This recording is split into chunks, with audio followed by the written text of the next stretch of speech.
شکریہ جی، شکریہ. بسم اللہ الرحمن الرحیم.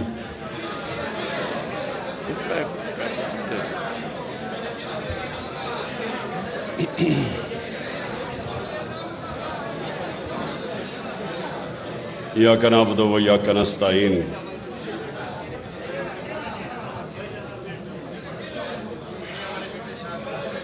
میرے معزز علماء، معزز مشائخ، میں پہلے تو آپ سب کا شکریہ ادا کرتا ہوں. آپ یہاں تشریف لائے اور میں نے آپ کی تقریریں بھی سنی. تو میں سب سے پہلے آپ کو اپنی بات شروع کرنے سے پہلے میں یہ واضح کر دوں. تھوڑا اس طرف ہو جاؤ،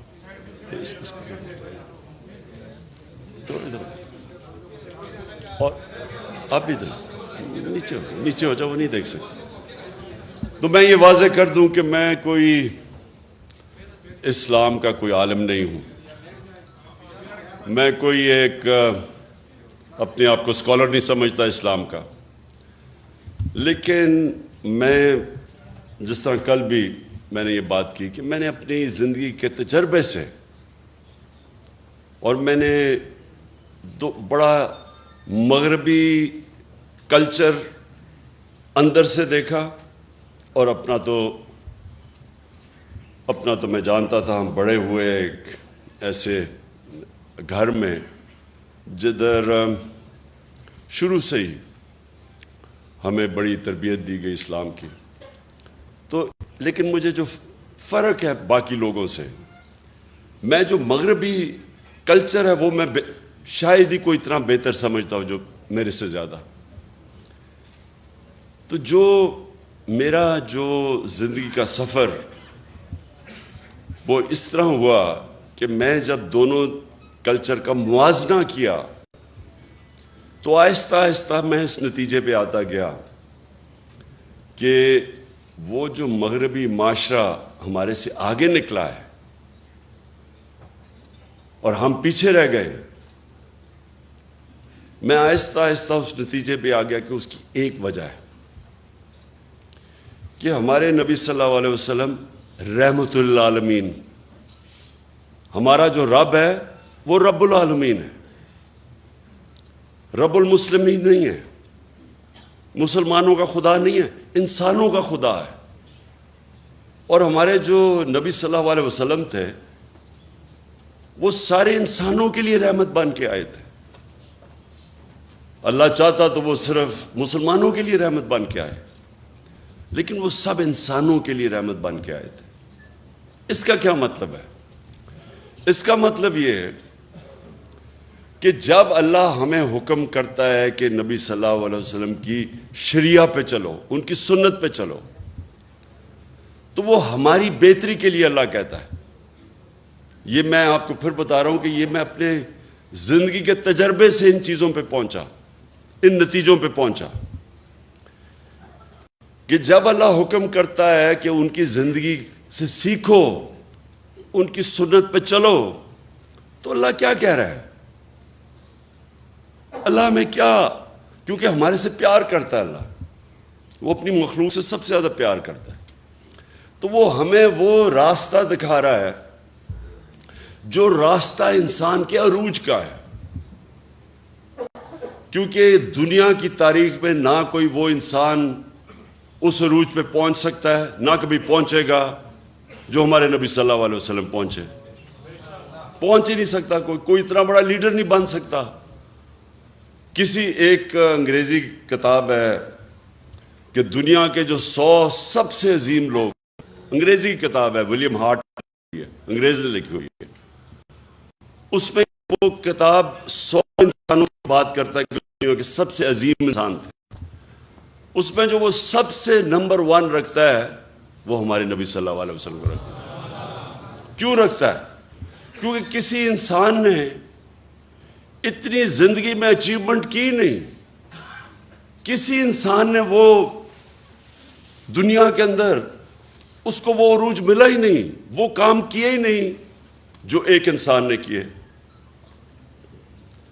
میں جب یونیورسٹی میں تھا ہم کتابیں پڑھتے تھے کہ جی وہ فلانا آدمی بڑا کامیاب ہے۔ میں کرکٹ کی بھی کتابیں، جو اچھا کھلاڑی تھا اس کے اوپر پڑھتا تھا۔ کیوں پڑھتے تھے؟ کیونکہ ہم ان سے سیکھنا چاہتے تھے، ہمارے رول ماڈل تھے۔ آج ہمارے بچے بل گیٹس کا پڑھتے ہیں کہ دنیا کا سب سے کامیاب ٹیکنالوجی کا آدمی ہے، کہ وہ کیسے پہنچا۔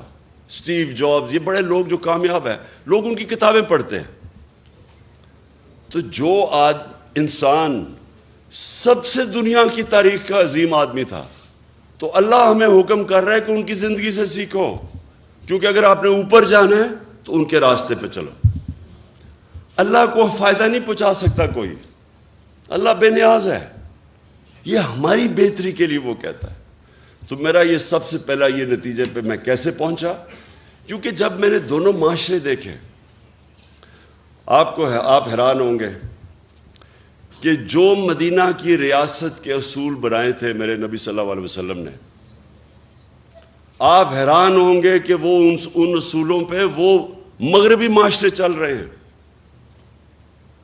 جو انہوں نے مدینہ کی ریاست پہ ایک ان انسانوں کو جن کی کوئی حیثیت ہی نہیں تھی، ان کو دنیا کی امامت کروا دی، اور یہ تاریخ کا حصہ ہے۔ ایک کتاب ہے، بڑی تاریخی کتاب، اس کو کہتے ہیں دا فال آف رومن ایمپائر، ایک بڑا ہسٹورین گبنز اس نے لکھی ہوئی ہے۔ اس میں ایک پورا چیپٹر ہے کہ کیسے وہ رومن ایمپائر جو اتنا بڑا سلطنت تھی، سپر پاور تھی، وہ کیسے گری۔ اس میں پورا چیپٹر ہے کہ ایک انسان اٹھا عرب سے، اور دیکھتے دیکھتے اس نے گھٹنے ٹیک دیے اس کے سامنے۔ تو اس نے کیا کیا، جو چیزیں کی نا، وہ تھی مدینہ کی ریاست میں انہوں نے بنیاد رکھی۔ بنیاد کس چیز پہ رکھی؟ سب سے پہلی بنیاد رکھی عدل اور انصاف پہ۔ یہ جو آپ ایک چیز یاد رکھ لیں کہ جس معاشرے کے اندر قانون کی حکمرانی نہیں، جدھر انصاف نہیں، وہ جانوروں کا معاشرہ ہے۔ جانوروں کے معاشرے میں انصاف نہیں ہوتا۔ اللہ نے جتنے اپنے پیغمبر بھجوائے دنیا میں 1,40,000، وہ سارے ایک ہی پیغام دینے آئے تھے کہ جانوروں سے مختلف انسان کی معاشرے میں انصاف ہونا چاہیے۔ اور انصاف کا مطلب ہوتا ہے طاقتور اور کمزور کے لیے ایک قانون، قانون سے اوپر کوئی نہیں ہوتا۔ یہ یاد رکھیں، یہ سب سے بڑی بنیاد رکھی جاتی ہے ایک انسانی معاشرے پہ۔ جو نبی صلی اللہ علیہ وسلم، ان کے پاس ایک قریش، اس نے کہا جی قریش کی لڑکی نے چوری کی ہے، اس کو معاف کر دیں، قریش کی لڑکی ہے۔ تو انہوں نے کہا کہ میری اگر بیٹی بھی چوری کرے گی تو اس کو سزا ملے گی، کہ کوئی قانون سے اوپر نہیں ہے۔ اور پھر انہوں نے یہ کہا کہ تمہارے سے پہلے قومیں تباہ ہوئیں، جدھر ایک چھوٹا چور چوری کرتا تھا وہ جیل میں چلا جاتا تھا، لیکن طاقتور کو اس ملک کا انصاف کا نظام نہیں سزا دے سکتا تھا، قوم تباہ ہو جاتی ہے۔ یعنی کہ جس قوم میں انصاف نہیں ہوتا وہ تباہ ہو جاتی ہے۔ جو حضرت علی رضی اللہ تعالیٰ نے کہا کہ کفر کا نظام چل جائے گا، لیکن نا انصافی اور ظلم نہیں چل سکتا، ظلم کا نظام۔ آج اگر آپ نے دیکھنا ہے عدل اور انصاف، میں آپ کو ملک بتا دیتا ہوں، سوئٹزرلینڈ چلے جائیں، سب سے خوشحال ملک ہے، وسائل ہیں ہی نہیں۔ پاکستان میں اللہ نے اتنی نعمتیں بخشی ہیں وسائل کی حیثیت سے، لیکن سوئٹزرلینڈ میں تو ہے ہی کچھ نہیں۔ وہاں خوشحالی دیکھیں جا کے۔ اور ایک انڈیکس ہوتا ہے کہ ایک ملک میں، اسے کہتے ہیں رول آف لا انڈیکس، یعنی انصاف کتنا زیادہ ہے کس ملک میں۔ آپ حیران ہوں گے کہ مسلمان ملکوں میں 20% بھی نہیں ہے انصاف، رول آف لا۔ سوئٹزرلینڈ میں تقریباً 100% ہے، کوئی قانون کے اوپر نہیں ہے۔ انصاف اور خوشحالی، ظلم کا نظام اور تباہی، یہ میرے نبی نے تب کہہ دیا تھا۔ دوسری چیز، فلاحی ریاست، مدینہ کی ریاست دنیا کی تاریخ کی پہلی فلاحی ریاست بنائی گئی تھی۔ ریاست نے اپنے کمزور طبقے کی ذمہ داری لی تھی۔ ریاست نے پورے بیووں، معذوروں کو، یتیموں کو، غریبوں کو پینشنز، مسلمان کے زمانے میں، حضرت عمر کے زمانے میں پینشنز آئی تھی، پہلی دفعہ بوڑھوں کو بھی ذمہ داری لی۔ انسانی معاشرہ تھا۔ آج اگر آپ نے یہ دیکھنا ہے فلاحی ریاست کدھر ہے، ڈنمارک، سویڈن، ناروے، برطانیہ، آپ وہاں جا کے دیکھیں کہ کیسے انسانوں کی قدر ہے۔ میں آپ کو دعویٰ کرتا ہوں کہ وہ اپنے جانوروں کا ہمارے انسانوں سے بہتر دھیان رکھتے ہیں۔ وہاں ایک پولیس والے کو 3 سال سزا دے دی کہ وہ پولیس کے کتے کے اوپر، وہ اپنے کتے پہ کسی نے دیکھ لیا کہ اس کو مار رہا تھا، پولیس والے کو سزا دے دی۔ یا پولیس والے انسانوں کے ساتھ کیا کرتے ہیں؟ ابھی وہ شہباز گل کے ساتھ کیا ہوا ہے؟ 2 دن پکڑ کے اس کو مارا، ننگا کر کے اس کو تشدد کیا۔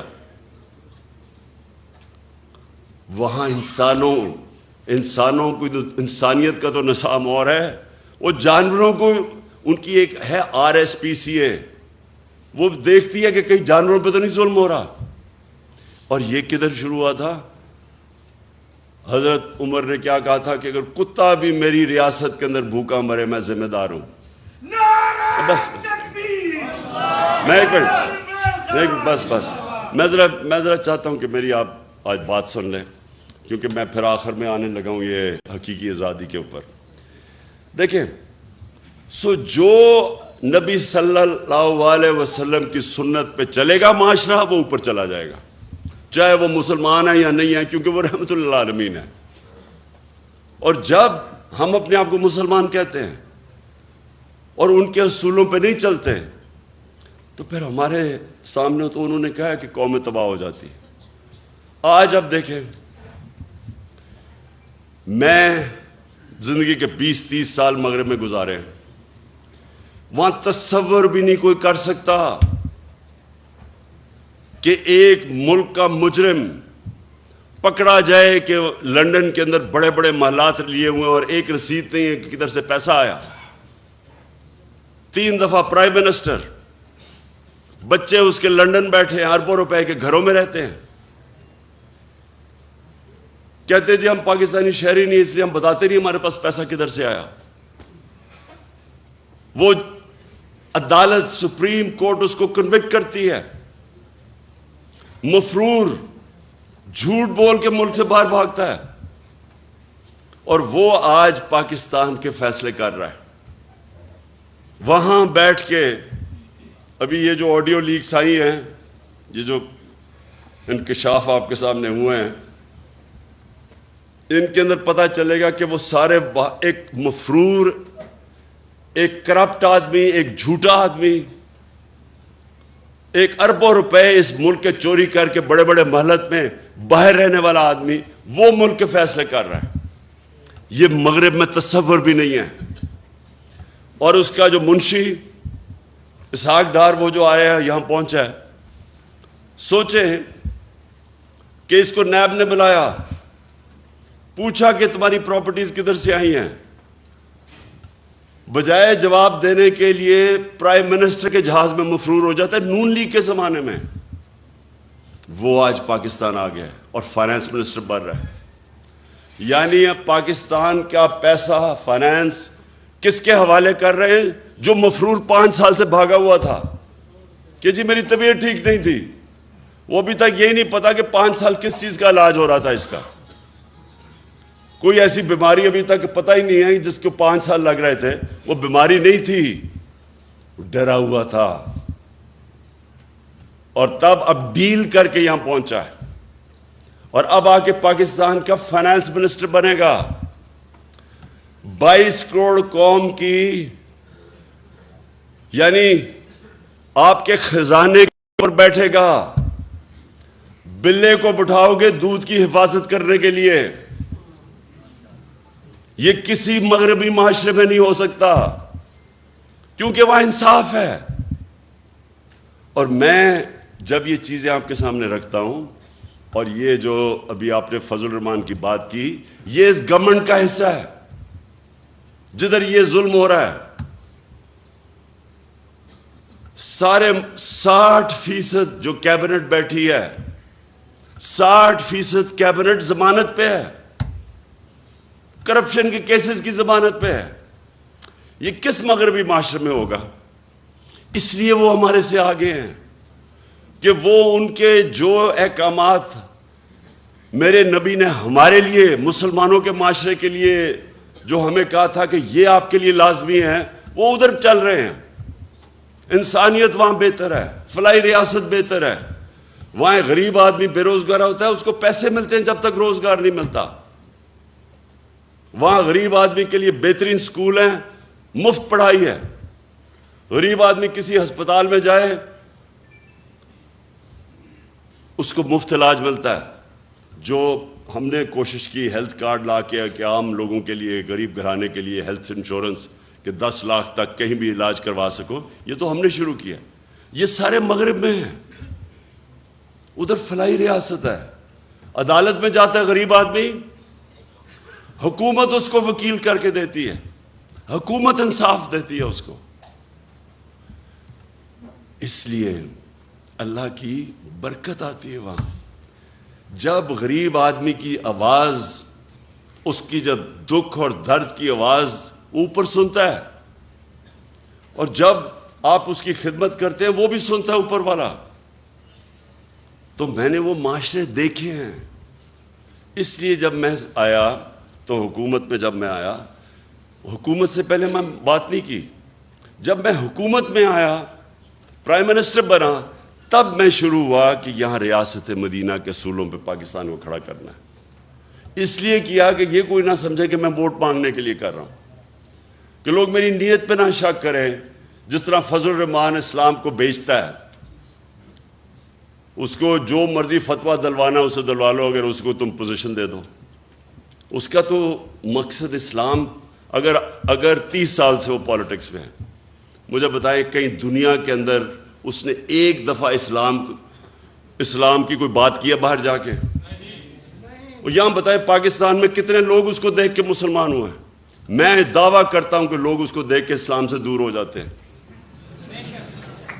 کیونکہ وہ جب دیکھتے ہیں کہ صرف ایک انسان کے جو دین کے اوپر بات کر رہا ہے، سارا بات فتوے دین پہ دے رہا ہے، اور اس کے ضمیر کی قیمت ایک ڈیزل کا پرمٹ ہو، کون اس کو سمجھے گا؟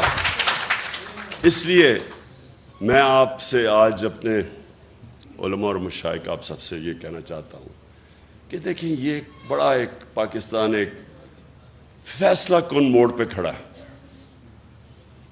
انہوں نے جو باہر کے لوگ تھے، جو باہر کی قوتیں تھیں، وہ اس لیے نہیں انہوں نے مجھے یہ سازش کر کے ان ساروں کے ساتھ مل کے اندرونی اور بیرونی ملک مل کے سازش کر کے ہٹایا۔ اس لیے نہیں ہٹایا کہ وہ مجھے جانتے نہیں ہیں۔ مجھے سب سے زیادہ مغرب میں لوگ جانتے ہیں۔ انہوں نے اس لیے ہٹایا کہ وہ اس ملک میں ایسے لوگ چاہتے ہیں جو ان کی غلامی کریں، اور جتنا بڑا ڈاکو ہوتا ہے اتنا ہی وہ بزدل ہوتا ہے، کیونکہ اس کو پیسہ بچانا ہے اپنا۔ پیسے بچانے کے لیے وہ ملک کو قربان کرنے کے لیے تیار ہو جاتا ہے۔ ان سب کے پیسے باہر پڑے ہیں، ان کا اربوں ڈالر باہر پڑا ہے، چاہے یہ زرداری ہو، چاہے نواز شریف ہو، یہ خان 30 سال سے پیسہ چوری کر رہے ہیں ملک کا۔ ان کو اسی طرح کے لوگ چاہیے آپ کے اوپر، کیونکہ وہ جو ان کو کہیں گے وہ کریں گے۔ جب زرداری اور نواز شریف 10 سال 8 سے لے کے 18 تک جب یہ اقتدار میں تھے، 400 ڈرون اٹیک کیے امریکہ نے پاکستان پہ۔ یہ دنیا کی تاریخ میں کبھی نہیں ہوا کہ جس ملک کے لیے آپ جنگ لڑ رہے ہیں وہ آپ کے اوپر ہی اٹیک کر رہا ہے۔ یہ کہیں نہیں ہوا آج تک، اور یہ سارے انسانی حقوق کی خلاف ورزی تھی، یہ سارے انٹرنیشنل لاز کی خلاف ورزی تھی۔ کوئی قانون آپ کو اجازت نہیں دیتا کہ آپ ہی فیصلہ کریں دہشت گرد کو آپ ہی مار دیں۔ ہمارا وہ الطاف حسین بیٹھا ہوا ہے لنڈن میں، 30 سال سے. کیا کہیں گے کہ ہم ڈرون میں اٹیک کر کے اس کو مار سکتے ہیں؟ کوئی اجازت دے گا آپ کو؟ کہیں گے عدالت پہ جاؤ. اور ہمارے یہاں لوگوں کو کتنے بے قصور لوگ مارے یہاں. اور یہ دو بیٹھے ہوئے تھے, ایک دفعہ ان کے منہ سے امریکہ کے خلاف بات نہیں نکلی. کس نے اس کے خلاف پروٹیسٹ کیا؟ تحریک انصاف نے. ہم نے جا کے دھرنے دیے ڈرونز کے خلاف, ہم نے جا کے ساری جگہ اٹھایا. ان دونوں حکمرانوں نے کبھی کچھ نہیں کیا, کیونکہ ان کے پیسے باہر پڑے ہیں, یہ اپنے پیسے کے غلام ہیں. آزادی جو حقیقی آزادی ہے وہ سب سے پہلے تو وہ آتی ہے کہ ایک حکومت ایسی ہو جو اپنے لوگوں کی بہتری کے لیے فیصلہ کرے, جو اپنے جس نظریے سے پاکستان بنا تھا اس کے لیے فیصلے کرے. اور وہ جب آپ ایک آزاد, خود جب حکومت آتی ہے جو آزاد فارن پالیسی, تو وہ اس کو مشکل وقت سے نکلنا پڑتا ہے, کیونکہ آزادی کوئی پلیٹ میں نہیں دیتا کسی کو. آزادی کے لیے جدوجہد کرنی پڑتی ہے. ہمارے نبی صلی اللہ علیہ وسلم مدینے میں پہلے دن آزادی نہیں مل گئی تھی. کفار نے پوری کوشش کی. جنگ احد کے اندر بڑی مشکلوں سے مسلمان بچے. پھر جنگ خندق کے اندر تو سارے سمجھ رہے تھے کہ بچیں گے نہیں, اتنی بڑی فوج آئی اور گھیر لیا تھا ان کو. تو جدوجہد کی, قربانیاں دیں, پھر آزاد ہوئے اور پھر ایک عظیم قوم بنے. غلام تو کبھی اوپر جا ہی نہیں سکتے. اور جب ایک مسلمان دعویٰ کر دیتا ہے کہ لا الہ الا اللہ, وہ پھر وہ کیسے کسی کی غلامی کر سکتا ہے؟ اس کا مطلب کہ آپ نے جو اللہ سے وعدہ کیا ہے, آپ نے حلف لیا ہے, لا الہ الا اللہ, اللہ سے آپ کا حلف ہے کہ اے اللہ تیرے سوا میں کسی کے سامنے نہیں جھکوں گا, پھر آپ کیسے کسی کی غلامی کر سکتے ہیں؟ اور پھر جب آپ یہ دعویٰ کر دیتے ہیں تو پھر اللہ آپ پہ چھوڑ دیتا ہے, اور قومیں وہ اٹھتی ہیں جو پھر اپنے پیر پہ کھڑی ہوتی ہیں, پھر قربانیاں دیتی ہیں, مل کے قوم قربانی دیتی ہے, وہ پھر نکل جاتی ہے. جو ہوا کہ دنیا کی تاریخ کا سب سے بڑا انقلاب آیا تھا مدینہ کے اندر. دنیا میں اتنا بڑا انقلاب نہیں آیا. 10 سال 622 اور 632 میں دنیا کا نقشہ بدل گیا, دنیا بدل گئی. 2 سپر پاور تھی تب بھی. ہمیں بھی جب تک ہم ایک بحیثیت قوم ایک صحیح معنی میں اپنے آپ کو آزاد نہیں کرتے, جو ہمارا کلمہ ہمیں آزادی دیتا ہے, اور جب تک ہم یہ چوروں کی غلامی کریں گے جو باہر سے کنٹرولڈ ہیں, کوئی مستقبل نہیں ہے ملک کا. انہوں نے جو 5 مہینے کے اندر کہا جی ہم مہنگائی کم کرنے آئیں گے. 50 سال میں سب سے زیادہ مہنگائی ہوئی ہے آج پاکستان میں. 50 سال کے بعد ایسی مہنگائی ہے. کبھی ایسا معیشت جو 6% کے اوپر ترقی کر رہی تھی 6 مہینے پہلے, آج وہ بالکل نیچے گر چکی ہے. بے روزگاری بڑھ رہی ہے. یہ آپ کی خدمت کرنے نہیں آئے تھے, یہ اپنے کیسز ختم کرنے آئے تھے. انہوں نے جو چوری کی ہے اس کو بچانے آئے تھے. یہ اسحاق ڈار جیسا فراڈ, یہ اب اسی NRO ڈیل کے تحت یہ پاکستان پہنچا ہے. اور ہماری بڑی بدقسمتی ہے کہ ہمارا نا انصاف کا نظام اس کو روک سکا, اور نہ ہمارے وہ لوگ جو ملک کے محافظ ہیں بنتے ہیں, نہ انہوں نے اس کا راستہ روکا. اور کون روکے گا؟ انشاءاللہ آپ کا بھائی عمران خان انشاءاللہ اس کا راستہ روکے گا.